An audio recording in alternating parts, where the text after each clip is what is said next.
And that concludes tonight's weather report. Turning now tonight to a special report, we are examining several interconnected issues affecting young people in North Chicago, including limited access to fresh and healthy food, transportation barriers, and a shortage of nearby grocery stores. These conditions can make it difficult for families to obtain affordable fresh produce. These concerns are particularly important at Neal Math and Science Academy, where a vast majority of students are classified as low income. In response to these growing concerns, our group has proposed a youth participatory action research project titled Growing Together. This project explores whether a youth-led community garden could improve food knowledge and access while simultaneously supporting collaboration, emotional well-being, and a stronger sense of belonging. Before carrying out a project like this, our group first needed to identify exactly what they wanted to learn. The proposal is guided by two main research questions. The first question asks, how do youth participants describe the ways participation in a youth-led community garden influences their relationships, sense of belonging, and emotional well-being?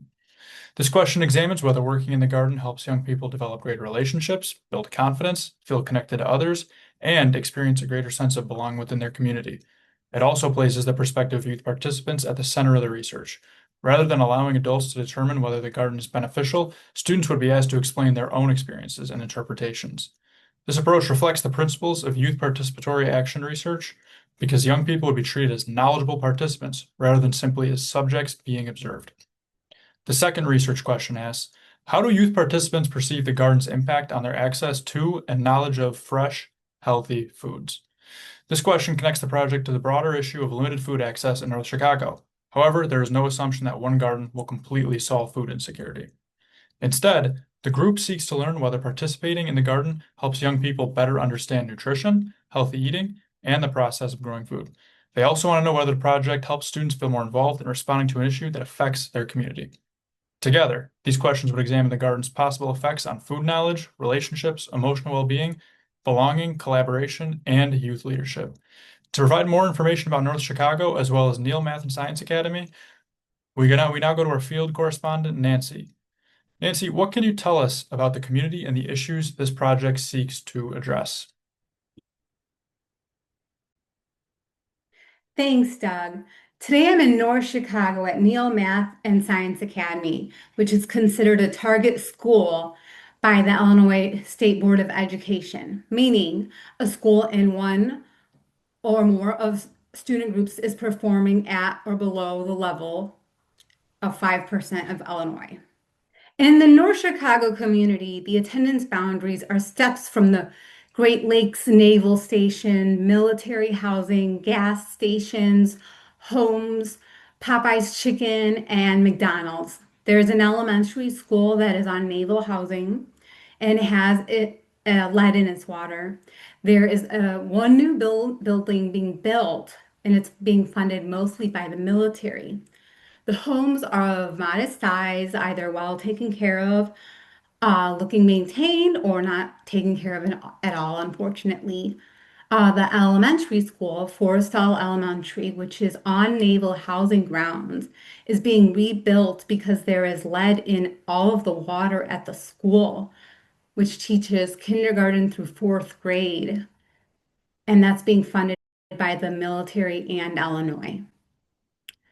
Neil Math and Science Academy, also known as NIMSA, has an enrollment rate of around 500 students. The demographics are around 78% Hispanic, 20% African American, 10% white, and other enrolled into the school. For me, this is very meaningful because it feels like I'm coming back home.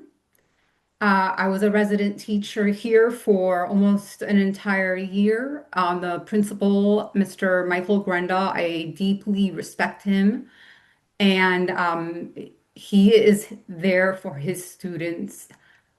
Um, I'm happy to say the students do receive free breakfast and lunch. The NCCP, at the North Chicago Community Partners, they're actively involved with providing school needed resources and have a room on on our first floor where around five NCCP employees are assigned full time. Around 5 years ago, the school had a substantial donation where AbbVie, who also has many facilities in North Chicago, invested $58 million into NIMSA, and the addition was built 5 years ago. Neal Math and Science Academy is the tallest building in North Chicago, which is 5 floors. Now I want to show you something exciting. Look at what these kids did. Look at this potato. This is massive and amazing. So I'm super excited to be here. Look at everything that we have around us, you guys. There's a barbecue, there's a greenhouse. Welcome to NIMSA's greenhouse and community garden. And a ton of greenery. Back to you, Julia. Doug, thank you for kicking off this special breaking news report from the newsroom. And Nancy, thank you for being boots on the ground discussing the North Chicago community. As a fellow co-anchor, I would love to dive into the research we have discussed on the current literature review. Hearing about the North Chicago community has really helped us understand why this project truly matters. While every community has its challenges, our team wanted to make sure that any solution we proposed is all grounded in research rather than simply assumptions. So to do that, we conducted a review of the current literature surrounding food insecurity, community gardens, youth leadership, nutrition, and mental well-being. We wanted to answer one important question. What does this research actually tell us, and how can this project be implemented moving forward? That being said, I would love to discuss what we uncovered about the community gardens in general based on current research. Overall, we found that community gardens offer benefits that extend far beyond simply growing fruits and vegetables. We began looking at research on food insecurity itself. The Illinois Food Desert annual report highlights significant disparities in access to affordable, nutritious food across the state. Likewise, the University of Illinois Extension identifies community gardens as sustainable, community-driven solutions that not only increase healthy access to healthy foods, but also strengthen community partnerships, encourage environmental stewardship, and promote community engagement. Together, all these sources helped us understand the initial spark of why food access is so closely connected to the overall health and well-being of a community. So yes, people think that community gardens is simply about growing food, but we found that the further research should suggest way more. One of the most interesting findings was that nearly every study described benefits that we reached well beyond nutrition. For example, one study by Adams and colleagues found that youth participating in garden-based programs developed healthier eating habits, increased their physical activity, and experienced a higher quality of life, and even strengthened relationships with their families. We also reviewed a study by Chaufan and colleagues, which focused on early childhood gardening programs. This research found that gardening not only improved children's nutrition, but also encouraged family engagement and helped establish healthy eating habits at an early age. So together, these initial studies of the current literature review suggest that gardens become spaces where healthy lifestyles are learned through hands-on experiences rather than simply being taught in a classroom. In terms of common themes, one recurring theme was that the greatest impact occurred when gardening was combined with education and meaningful participation. Skelton and colleagues, as another article we looked at, reviewed numerous garden-based interventions and concluded that gardens are especially effective when students are actively involved in gardening and also learning about nutrition and healthy eating. However, they noted that additional research is also needed to better understand the broader outcomes, including children's mental health, physical activity, and overall development. That recommendation really stood out to our group in particular because it aligns closely with what we want this project to accomplish and what we're hoping to explore through our proposal here. So our proposal does cover a huge part on mental health, And if we look at the current research, this reveals a lot about that.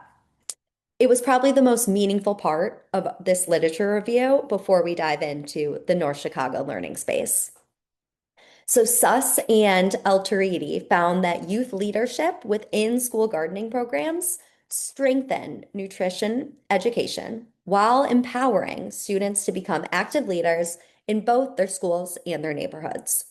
Similarly, Bessler and colleagues explored how gardening could be incorporated into school-based counseling practices.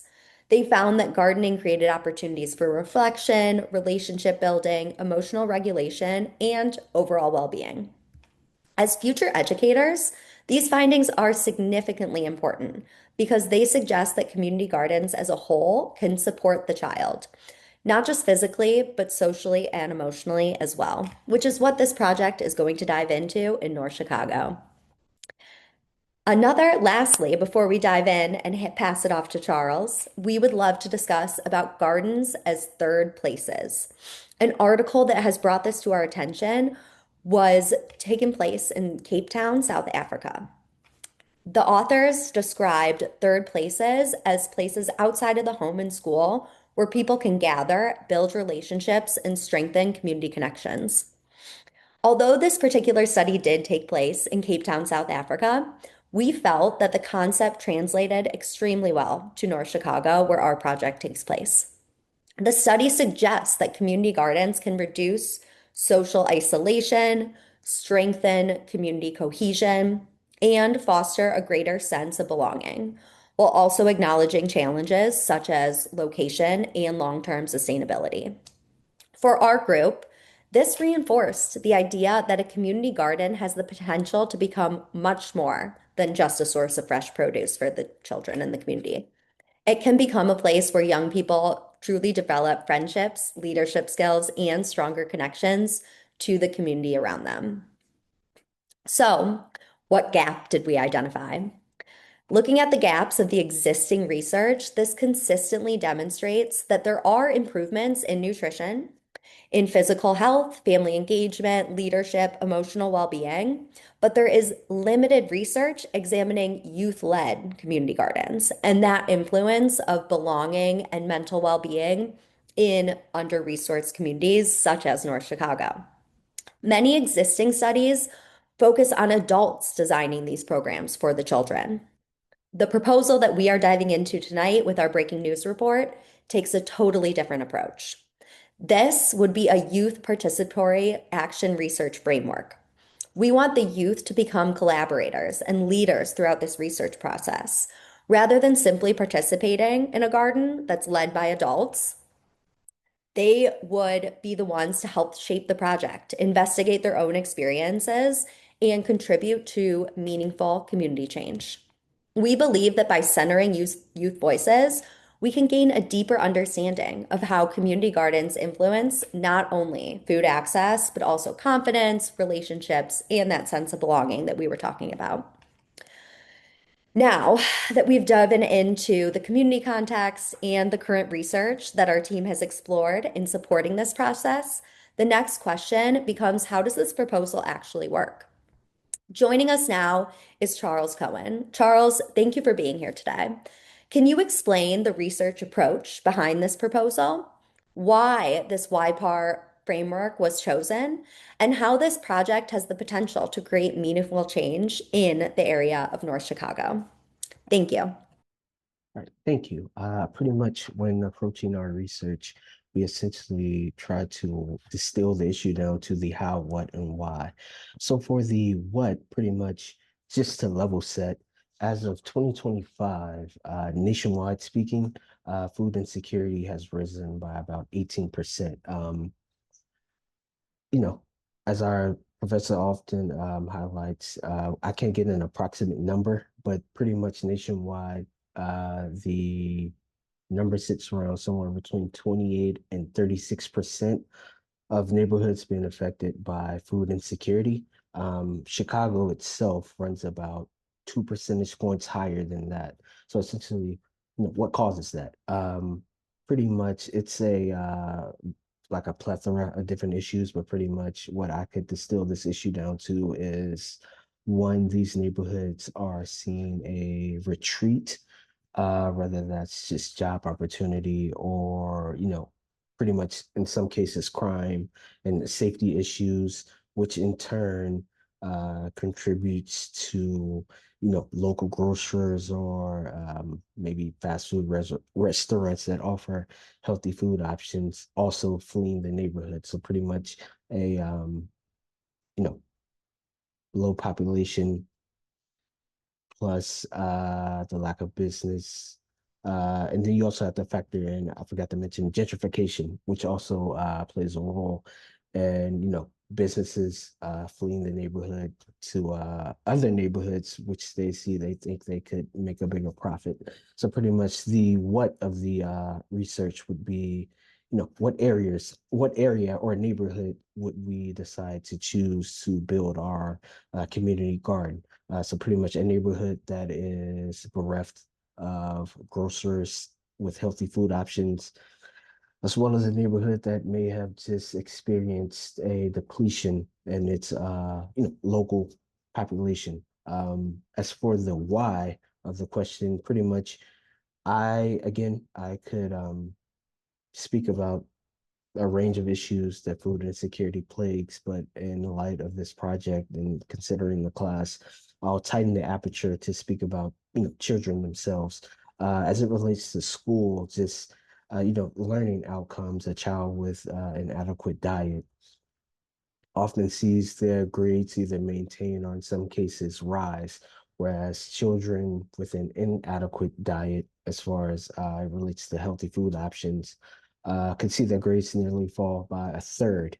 In addition to these cognitive issues, you could also see these children being at risk for more health issues, excuse me, such as diabetes, asthma, heart disease, and so on. So pretty much the why of our project would be, we want to, again, sort of reverse these outcomes for these children and also the community as a whole, as I said, and pretty much, aiding. This also affects, you know, uh, in addition to those grades falling a third, recent immigrant children who also find themselves occupying these neighborhoods also face harsh effects as it relates to their learning outcomes. So pretty much, we have the what, so the why is pretty much, as I said, attempting to somewhat invert the trends that may be plaguing these children in the classroom. Now, as for the how, that's the central aim of this project. Pretty much, our immediate aim would be to provide an organic food source that eliminates the need for third-party services. I didn't mention, but as we all know, or may not know, there's been somewhat of a depletion in our governmental services that relates to, poor or working class people, as this administration we have has kind of attenuated some of the benefits of the SNAP program and various other programs aimed at, supplying those in need with the adequate food sources. So essentially, as I said, our project would attempt to aid in providing these communities with an organic food source via a community garden. We essentially want to create a self-sustaining ecosystem that allows for citizens and the local populace to have a hand in its creation, which in turn I would hope would sort of engender confidence as it relates to more of a grassroots movement, or at the very least a grassroots ethos that aids and tackling other issues that aren't food security that may be ailing these communities. So pretty much at the nucleus of our project, we want to ask and subsequently answer the sociological issue of ineffective urban planning in specific neighborhoods, as mentioned in my previous how, what, and why spill, by creating a ground level community funded solution. The theoretical framework of analysis would aid us in helping to identify the community in need and sort of ruminating and ideating around the best possible resolution to the issue. In conjunction with the analysis, we would also take into account the cultural and racial makeup I spoke about. These food deserts possibly being populated with recent immigrants. And as we know, for various different communities or religious creeds, their dietary restrictions also would play a role in how we choose to supply these communities, or what foods we decide to grow within the garden itself. And if need be, uh, as research shows, communities are not always, you know, bereft of the same food sources and so on. So hopefully we could attune the garden itself to those needs. And I just want to say in closing, I would like to ask, or at least ask you to think about meditate on, you know, what exactly could you be doing,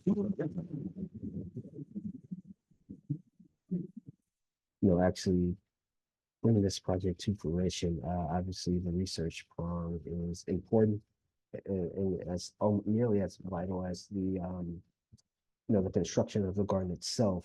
But you know, when I was reading through various different documents, and as I said about the negative outcomes as it relates to children and their learning outcomes, what could we do to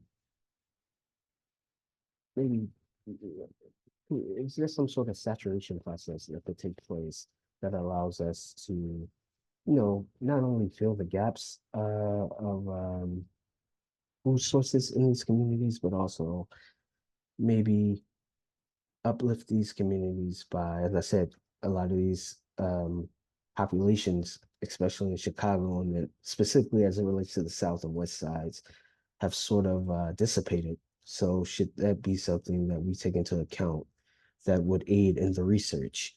Because uh, uh, as I said, a lot of these research points are somewhat plagued with, again, it can only be spoken about in broad strokes.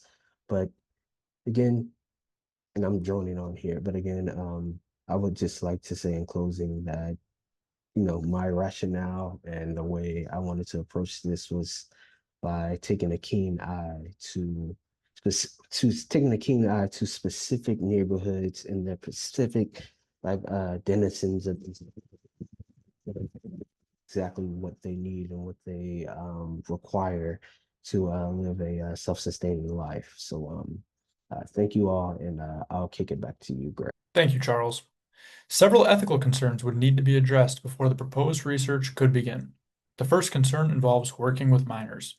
School-age participants may not completely understand the research process, what they are agreeing to, or how the information they provide could be used. The proposal would therefore require informed consent from parents or guardians, along with assent from the youth participants themselves. The research process would also need to be explained using clear and age-appropriate language. A related concern involves voluntary participation. Because the initiative would be connected to a school and may involve educators, researchers, or other adults, students could feel pressure to participate. Participants would need to be clearly informed that taking part is optional. They should be allowed to decline or leave the study anytime without affecting their grades, school standing, relationships with educators, or access to school activities. Another concern involves privacy and confidentiality. Students may share sensitive information involving emotional well-being, family circumstances, poverty, food insecurity, or their relationships with other students. Researchers would need to avoid collecting unnecessary identifying information, use aliases or pseudonyms when presenting the findings, and securely store all surveys, recordings, notes, and other research materials. The project would also need to prepare for possible mental health disclosures. Because participants would be asked about emotional well-being, a student could reveal experiences involving anxiety, depression, abuse, self-harm, neglect, or other serious concerns. Before the research begins, the project team would need to coordinate with school counselors and establish a clear process for connecting students with appropriate support. Participants would also need to understand that confidentiality may have limits if they or another person appear to be in immediate danger. The researchers also need to be careful when describing gardening as therapeutic. Existing studies suggest that gardening may support relaxation, reflection, social connection, and emotional well-being. However, a community garden should not be presented as a replacement for counseling or professional mental health treatment. Another ethical concern involves the use of deficit-based language.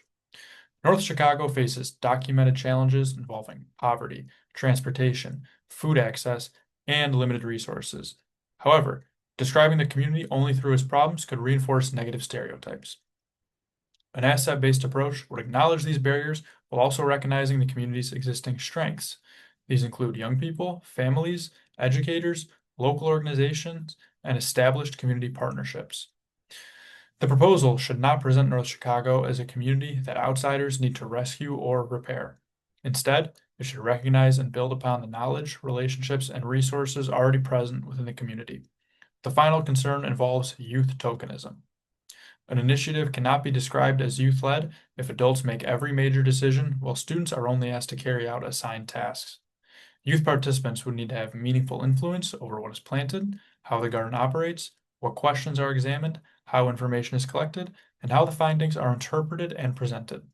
Adults would continue to provide supervision, support, structure. However, youth perspectives would need to have a genuine effect on the direction of the initiative. Ultimately, Growing Together proposes something broader than the construction of a community garden. The research would examine whether a youth-led garden could improve knowledge of healthy food, strengthen relationships, and support emotional well-being, and provide young people with a meaningful role in addressing an issue affecting their community. The initiative's success would not be measured only by the amount of food produced. It would also depend on whether participating youth feel heard, respected, connected, and meaningfully involved throughout the process. For Nancy, Julia, Charles, and everyone involved in tonight's report, I'm Doug. Thank you for joining us and have a good evening.